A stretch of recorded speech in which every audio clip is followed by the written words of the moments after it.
Welcome back guys, welcome back mga kadudong. Nandito na naman tayo para sa isa na namang travel. And today's video guys, nandito tayo ngayon sa Iloilo. Pumunta tayo dito sa Haro, Iloilo para ikutin ang mga magagandang lugar. Kaya guys, tara, samahan nyo ako guys.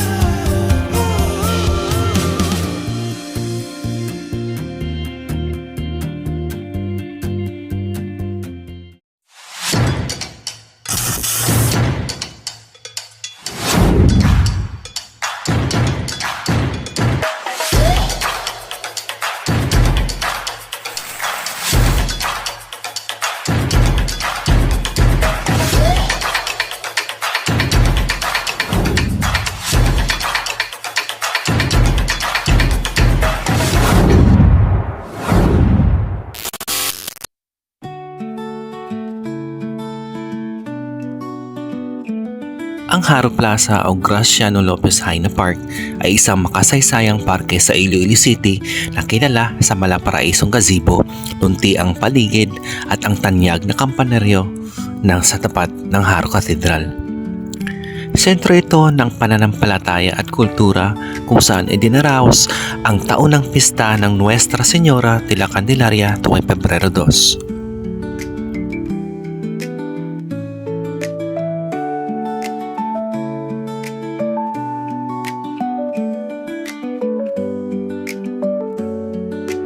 Ang plaza ay tinuguri ang isa sa pinakamagandang plaza sa Panay noong 1930s na itinisenyo ng may arko, bandstand at mga bangko. Dito rin matatagpuan ang estatwa ni Graciano Lopez Haina, isang tanyag na reformista.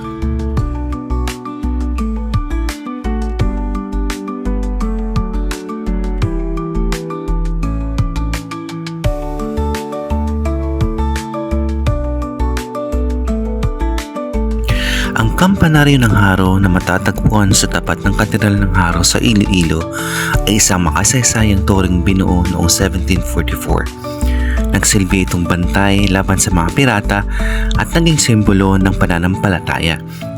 Dahil sa lindol noong 1948 at 1990, nawasak ito ngunit muling itinayo na nagpapakita ng katatagan at kultura at pananampalatayan ng mga Ilonggo.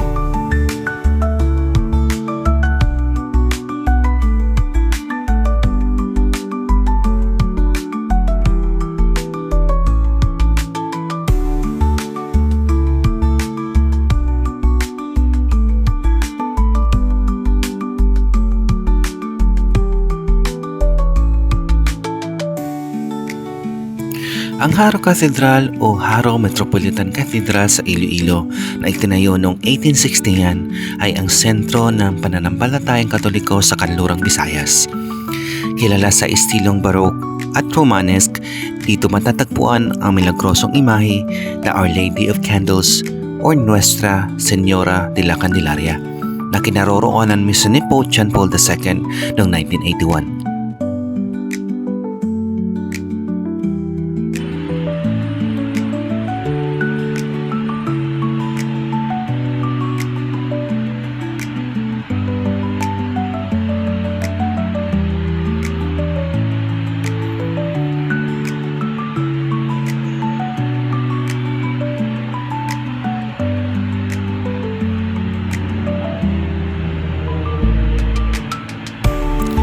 Ang loob ng Haro Cathedral o Haro Metropolitan Cathedral ay nagtatampok ng Romanesque Revival na arkitektura na may mataas na kisame, mga arko at mga haligi.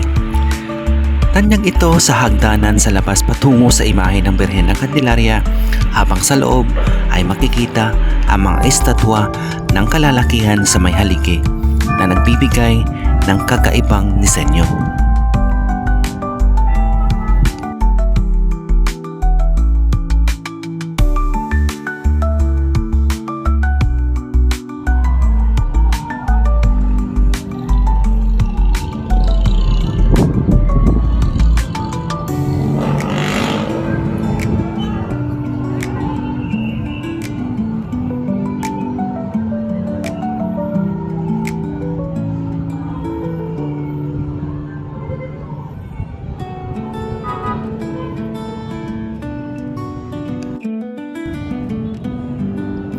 Ang imahe ng mahal na birhen ng Candelaria ay matatagpuan sa isang dambana na makikita sa harapan na siyang sentro ng debosyon sa katedral.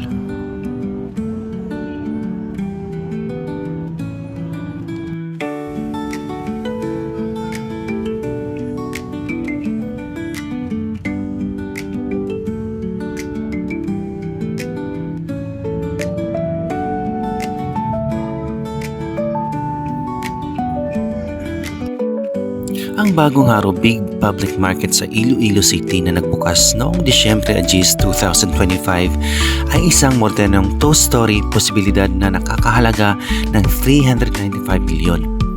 Ipinagmamalaki nito ang 547 na bagong stalls, elevator, parking at disenyo na hango sa heritage ancestral houses ng Haro.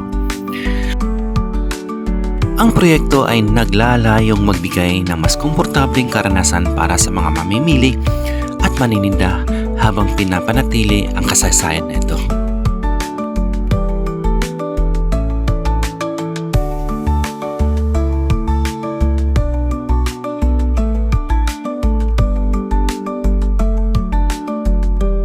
Ang mansyon ng mga Ledesma.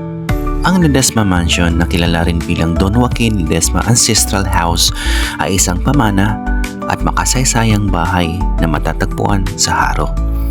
Ito ay tinayo noong 1928 at nagsilbing tirahan ng sugar baron na si Don Joaquin Ledesma at ng kanyang asawa na si Doña Pilar Ledesma.